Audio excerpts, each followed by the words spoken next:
Well, hello, and I'm back. I'm back again. I am your lawman, and this is my channel, Ask the Lawman. And yeah, a lot of people been saying I've been missing. Yeah, I've been missing in action. But I'm gonna get more diligent, and I would like to thank all of you for the support you've been giving me. And we're gonna be working this thing out.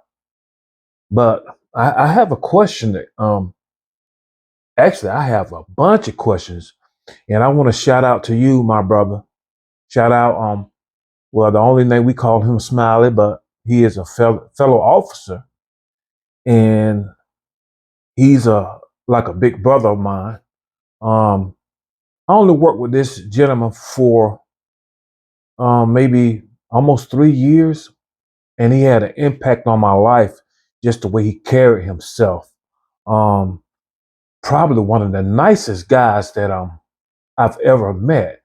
Um, and with a name like Smiley, because he's always smiling.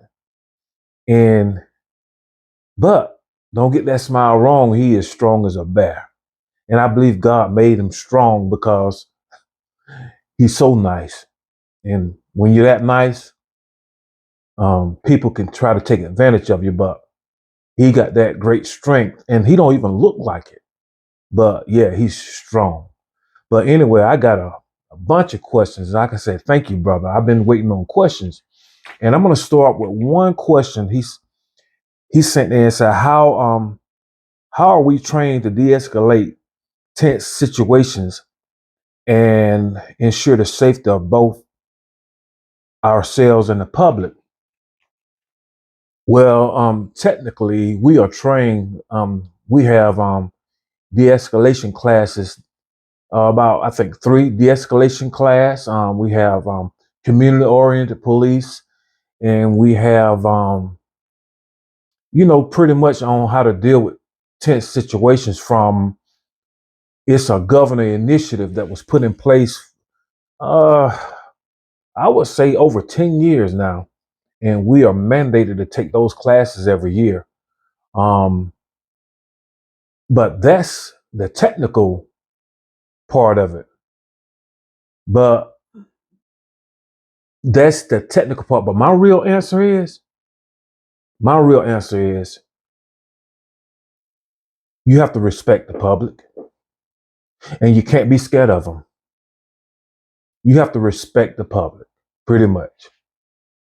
Um, we as officers have to realize that we're not the king.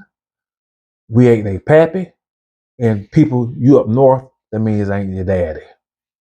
Um, and we can't tell them what to do.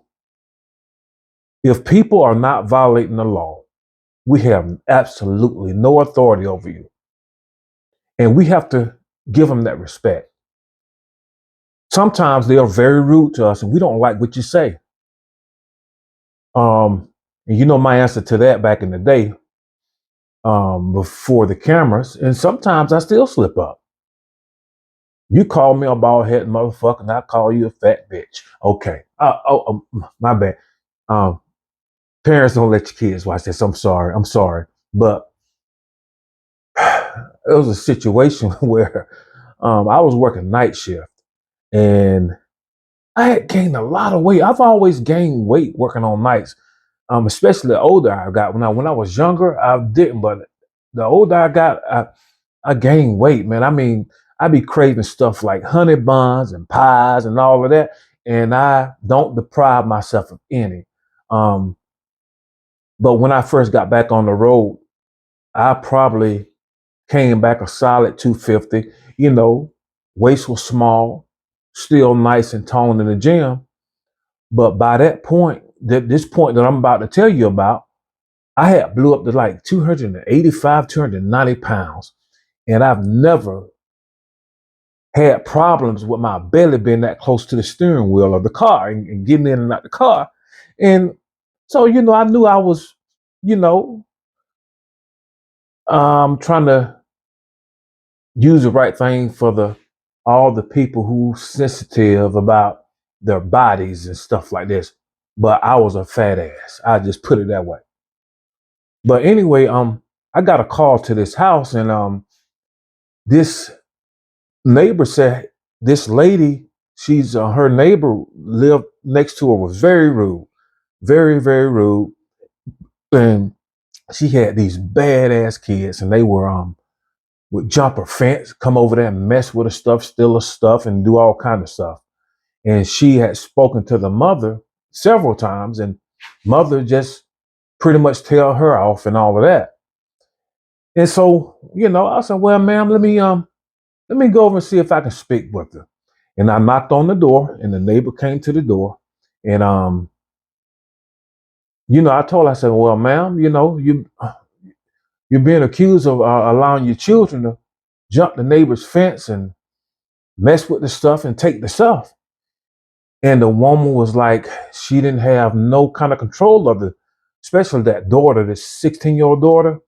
And she got very, very rude with me and went to, just calling me name, calling me um, fat ass, bald head motherfucker.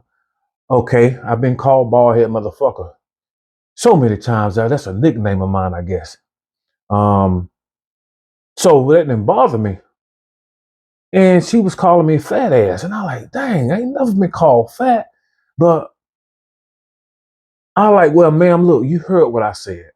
So get your children, or I can come over here, write you a citation for disorderly house. Oh, she said, well, get off my property. Get your fat ass off my property. Get off my property. And I don't have any problem with that because I have a thick skin. I really have a thick skin. Now, like I said, back in the day, I would come back at you because I'm a jokester. I mean, I could take it as well as I could give it. And but she got on my nerve because the whole neighborhood was out there. Now she told me to get my fat ass off her property, and I'm walking off her property, just like you said. That's just like she was asking me to do. She not only continues, she follows me downstairs. I mean, she just follows me downstairs, walking behind me, and I'm looking back at this woman. I'm like, this woman crazy. Like, get out my property, fat ass, fat ass. I mean, she was like possessed. And I said, okay, I know what I'm gonna do. And I got in my patrol car. Of course, I cut my camera off. I got on my intercom and I said, ma'am, I might be fat, but you ugly and I can lose weight. Ooh, boy, she went there. What? I want your supervisor. Call your supervisor. Come. I said, oh, so you can dish it out, but you can't take it, huh? You can dish it out, but you can't take it.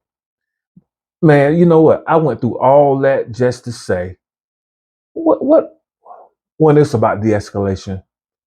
I went through all that just to say, first of all, you can have as much training as you want to, but if you don't respect the people, or if you're scared of the people, that training is not going to work. It's not going to work. It has to be in you. It has to be in you because I've whooped a few asses over the years of people I loved. And I've had them come back to me like, hey, man, I'm sorry, man. Hey, we had to. It's not personal. It's not personal. And I always say, look, you got to take it there before I do. Um, but yeah, we have training. We have the de-escalation class. We have um, the which is the governor incentive classes, de-escalation, community oriented police, and there's one more. But the real answer is right here. It's in your heart, right there. If you don't have a heart for the people, and if you are afraid of the people, and you don't have no respect for the people, that right there can't be trained. If you don't know how to talk to people, I found it as I got older, I was better at de-escalating when I was younger. Um, when I was in my 20s, I didn't I didn't want to fight, but hey, if you brought it to me, hey, that's where we got to be. Um, but now I think I've gotten better with my verbal. And since I'm older, and this grade really helps me out because a lot of the younger officers and a lot of the public call me Big Unc. And you know what? I accept that. And being that I was a school resource officer for a whole lot of folk, they know me, they respect me, and they cooperate. But they respect me because they know I respect them. And that's part of de-escalation.